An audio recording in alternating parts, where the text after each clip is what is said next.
Welcome. Now, historically, politics has been male-dominated, with women rarely holding significant political roles. This trend is also prevalent in Africa, where men hold most major political positions. However, over the years, South Africa's political landscape has become just a little bit more inclusive. Despite this progress, though, women still remain vastly underrepresented in key political positions and parties, which continues then to fuel gender inequality. Today, we're marking International Women's Day. We're looking at women in politics. Professor Amanda Gouws, Distinguished Professor of Political Science at Stellenbosch University, joins me now to get into this discussion. Professor Gouws, appreciate the time. Thank you. Let's just talk about why have we not made any progress, Professor?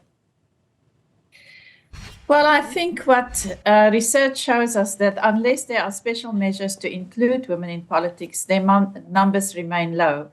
So what has really made a difference in the last couple of decades is to have a quota for women. And South Africa is one of the countries with the highest number of women in a parliament in the world, because the ANC, as the ruling party up to very recently, had a voluntary 50% quota. So half of their members are supposed to be women, and that is achieved through what we call a zebra list, where every second name on the list that the voters vote for is that of a woman.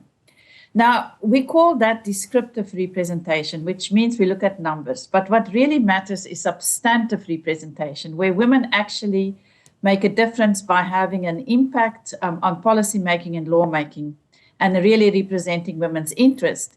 In that sense, it's really problematic, because we don't see a lot of substantive representation in the South African government. Women just don't do the necessary to influence policy.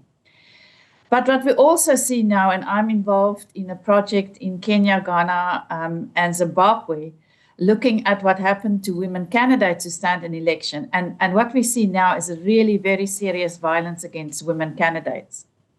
So this is intimidation, threats, but also really very serious online violence. So trolling and making the lives of women candidates very difficult.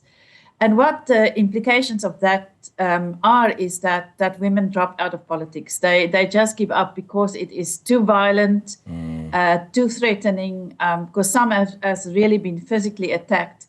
And that again then reduces the number of women in politics. So it's a very complicated situation, and it's not really, the gains that have been made are now being rolled back because of this type of violence against women candidates. Yeah, but then how do countries like, and I speak about the very top, I suppose, because that becomes the most visual that you see. You have countries like the United Kingdom, where you've at least had 3 female prime ministers, at the very least. You go to countries like Argentina, they've had Cristina Fernández de Kirchner. You've had Croatia have a prime minister that was a female and a woman as well. Julia Gillard in Australia was a very famous one as well. I mean, the list just goes on, but it feels as though, Joyce Banda, one remembers as well, from Malawi in Africa. But South Africa just seems to continue to struggle with it. What is it in South Africa that particularly we're struggling with here?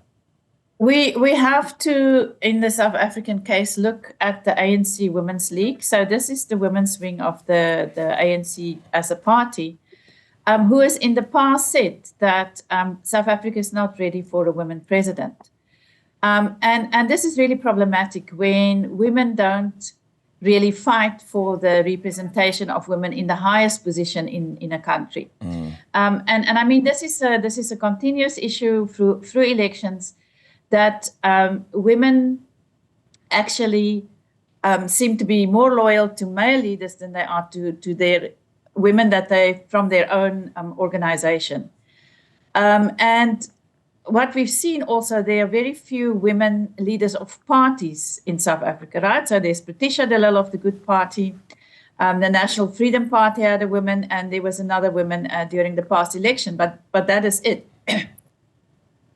So we need to ask the question, why are parties not grooming women, right? Why is there no women being groomed to be the next president? Why is there no women vice president? We've had one under Mbeki, and that was it. So I mean, parties also need to be accountable for why they don't groom women for these positions.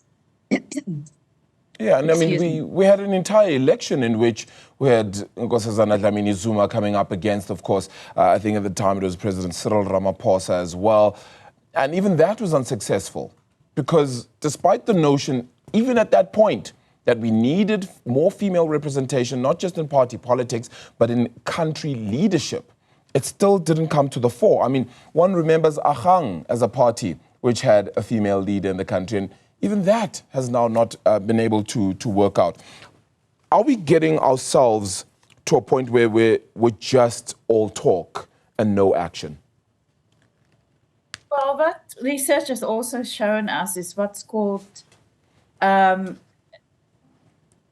homosocial capital. And what that means is that men in parties form networks and they protect each other and they boost each other for positions. While women don't do that. They don't have those networks, and it's very often also a situation that they cannot join the male networks. So they are forever having to fight to get into the male networks, while men don't have to do that. And that makes it very difficult for women to move up in positions of leadership. And the problem here is that it's also got to do with the attitudes of voters. Because if we look at voters specifically in the African context, is that they believe that women don't make good politicians. So they are more likely to vote for male politicians. Now, in the South African case, of course, they vote for a list, so there's not so much to choose from. But the issue here is that voters do not also demand more women in political positions. They seem to be actually very happy with the status quo, and that is part of the problem. But we also need to see that women make a difference. And in the past decade, there have been laws passed or nearly passed by government that is so sexist and so misogynist. And the women in parliament did nothing to stop those laws. One of them was, for example, the Traditional Courts Bill. Now, this bill was completely unconstitutional in the sense that it made provision for women to go into those courts, but they cannot speak in those courts. A man, a father, brother, a husband needed to speak on their behalf. And they could actually, if they found guilty of something, get corporal punishment, which is also unconstitutional. And it wasn't the women in parliament who actually stopped that bill. It was civil society through the Commission for Gender Equality and the Alliance for Rural Democracy that stopped it. So, you know, I really think we need to think about the issue of substantive equality. And the reason why we don't see it is that where substantive equality works, you have women in women's organizations that work together with women in parliament. We don't have that in South Africa. We had it after 1994 for 5 years under the Mandela government, where women, leaders of women's organizations went into parliament and became members of parliament. And then, I mean, we saw the most gender equality legislation passed was in that first 5 years. Yeah. Okay.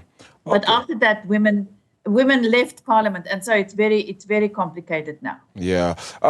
Prof, just as a final question then, considering everything you've just said to us, is South Africa then ready for a female president? I think that if we look at the qualifications of women, of the potential of women and the abilities of women, we are. But we are being held back through the politics that happens in government and with the voters. And I really think that it's important that parties need to start to say, we are ready for a women president and we are grooming someone for that position.